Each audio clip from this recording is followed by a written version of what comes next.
afternoon. Welcome back to the Religion and Education Workshop. Welcome to those of you who aren't part of that. Welcome to the graduate students who just started their first round of the Graduate Student Workshop this afternoon. I'm Lori Beeman.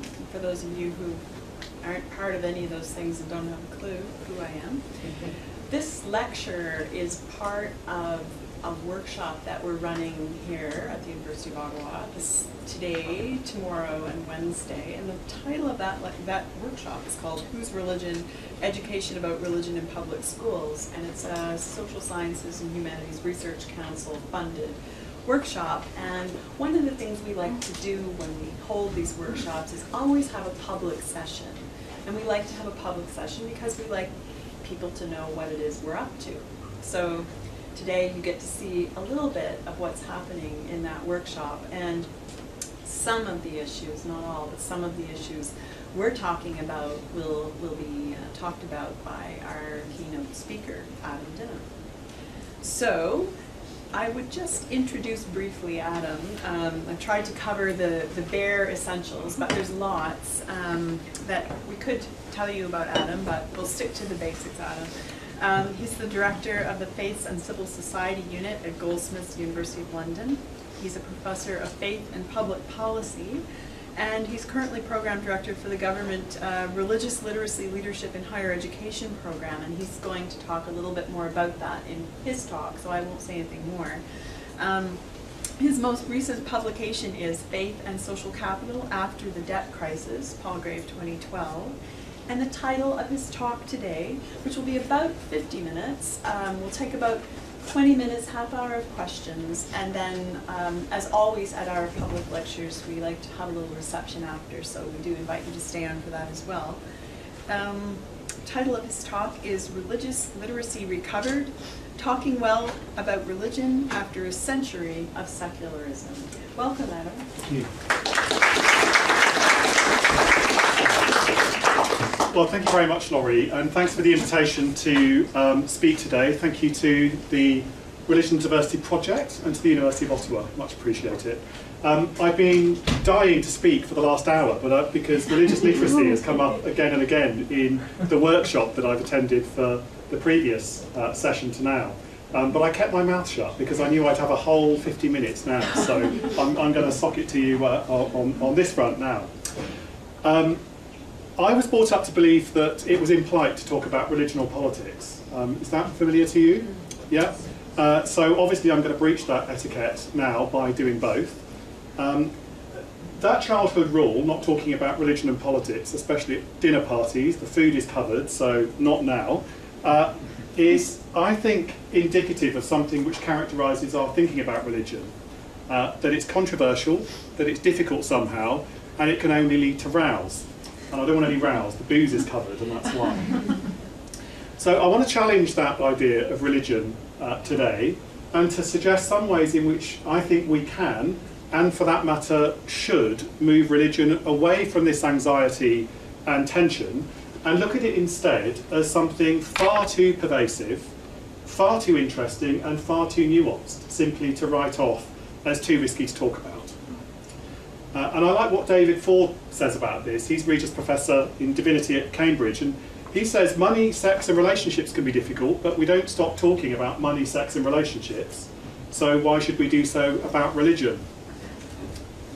And I like as well what Linda Woodhead and Rebecca Cato say. Linda was here in person last week, but just in 2D this week.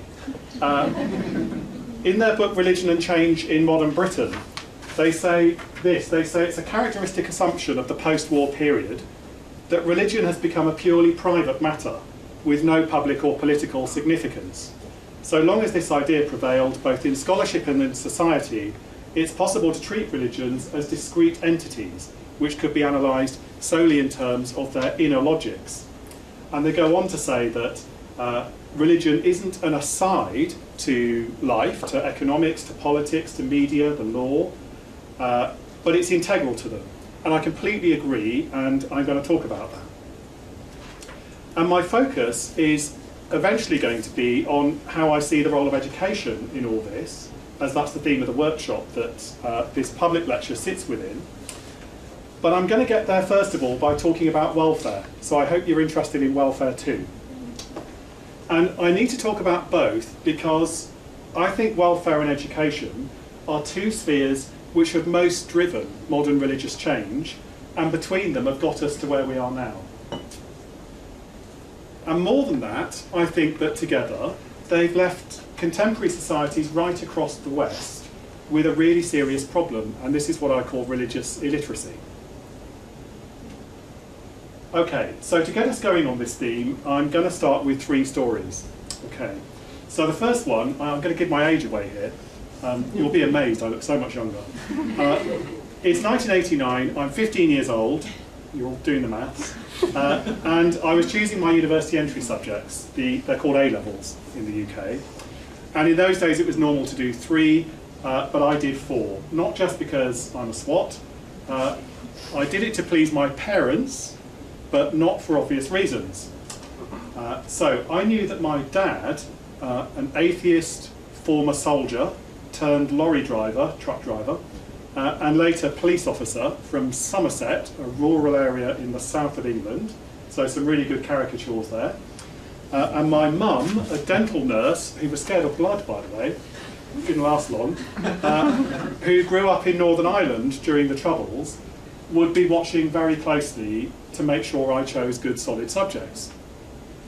And I also knew that they'd been observing my growing love of RE in school, with growing bemusement, I must say, and they would definitely be crossing their very avowedly, if you could have avowedly, non-religious fingers that I'd opt for something sensible. So, like a good son, I chose history and English, so far so good, traditional subjects, smug looks, affirmation, and then to my third, religious studies. Not so smug, not so affirming. What was I going to do with that? Anyone else have that experience? Lots of nodding around the room. And I was expecting a reaction, so I thought, well, I'll throw in a 4th A-level, and this will be the distraction. And it had to be one which would be more bemusing to my mum and dad than religious studies. So I chose performing arts. I'm not going to tap dance. I knew that spending several hours a week leaping around in a leotard would probably send them over the edge, and it worked.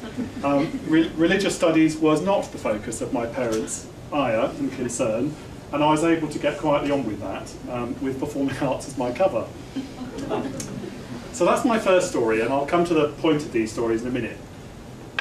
Second, it's a year later, in 1990, and I've started my A-levels, and it's the first class in religious studies, and I get up and I make a little speech. I'm studying religious studies as an agnostic, I say. Possibly an atheist, I'm looking into it. Anyone else make this speech?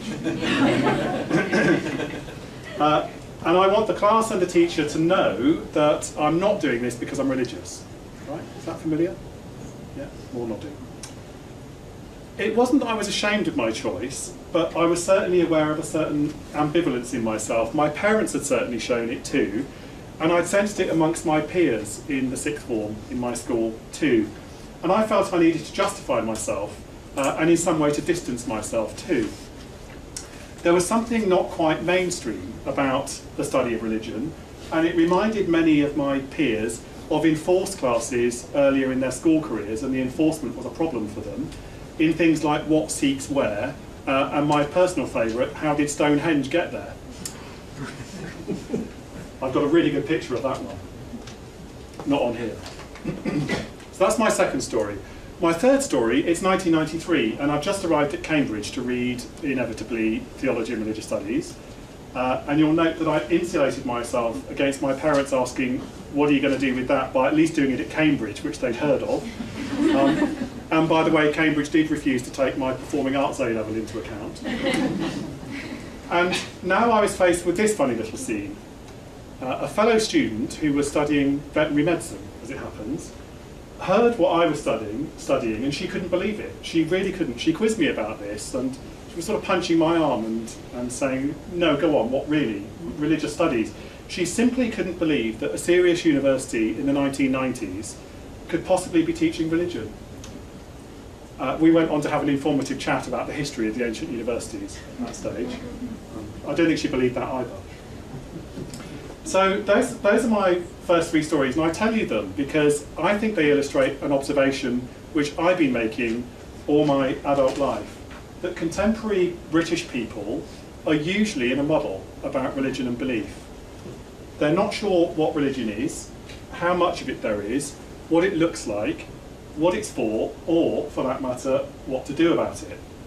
And I guess that probably goes for most Europeans, and for a great many North Americans and Australians too. And the question is, does this matter? And my answer is absolutely yes, because we're realising that religion and belief are everywhere. But decades of relativistic, non-confessional RE in schools, and we've been talking about this earlier this afternoon, and a shift in welfare from church to state, and that's why I'm going to talk about welfare, have together left religious talk, left religious language out of public talk for at least a generation, more probably. So now when we do try to talk about them, we find we've pretty much lost the ability to do so. And what we tend to have instead is a muddled conversation, often mired in anxiety, usually about violence and sex, and usually leading to knee-jerk reactions. So those are my starting points. And these sorts of knee-jerk reactions focus on issues like the wearing of the veil. There's a famous case in the UK where a British Airways employee was told she couldn't wear her cross to work, and she took the airline to court and she won. And another where a Christian bed and breakfast owner refused to allow a gay couple to stay, and again this went to court, and in this case the gay couple won. And these are examples of public treatments of religion which obviously produce more heat than light. So in short, on religion we find ourselves with a lamentable quality of conversation, just as we need it most. Now, I'm absolutely not going to suggest that the answer is a return to the past, more confessional RE, and more church-based welfare services. The clocks aren't going back, even if I wanted them to, which for the record I don't. But what I'm going to do instead is work towards an argument for religious literacy, which recognises a new religious landscape, which is relevant to all of us, whatever our own religious stance or none. And I'm going to do that in two parts, as I've said. First, how have we got here? And second, what should we do? And the first relates to welfare, and the second to education. So, how have we got here? Well, the story I want to tell starts in Britain, at least, in the 1940s. And I should say that this obviously has other starts in other times and other places, but this is the one I'm focused on, and that I think will be illuminating here. So this is the story of welfare and religion, and the welfare story is itself in three phases. The first of which I call a willing transfer. And the willing transfer is a transfer of welfare from church to state. And the idea is that this takes religiousness from the public in interesting ways. Okay, so that's what I'm going to work up first. So it's no simple moment, this 1940s willing transfer. Welfare had already been a preoccupation of politicians and churchmen alike for decades, perhaps centuries, before the 1940s. And some of you may know Frank Prochaska's book on this, which is really helpful. The UK's Liberal governments before that had already introduced a bit of a safety net, so minimal payments during ill health and old age so that you wouldn't be totally destitute. But the strings in that safety net, if you like, were very greatly spaced apart. It was easy to fall through. Now, in my willing transfer argument, I very much agree with those who think that World War II had formed a really important cauldron for rethinking everything in the most ambitious of terms, and I think the churches saw this too. And in correspondence and discussion between two of the leading characters, William Temple and William Beveridge, the idea of welfare took a very much more focused shape in this context, and there they are. So our first character in the transfer story is Temple, on the left here, who was Bishop of Manchester, and then Archbishop of York, and then of Canterbury, when he died, sadly, prematurely, in 1944. Now, Temple was a really imaginative, intelligent archbishop, which isn't to suggest that they're not all imaginative and intelligent. He had considerable vision, and I guess you could say he was the right man at the right time because of this cauldron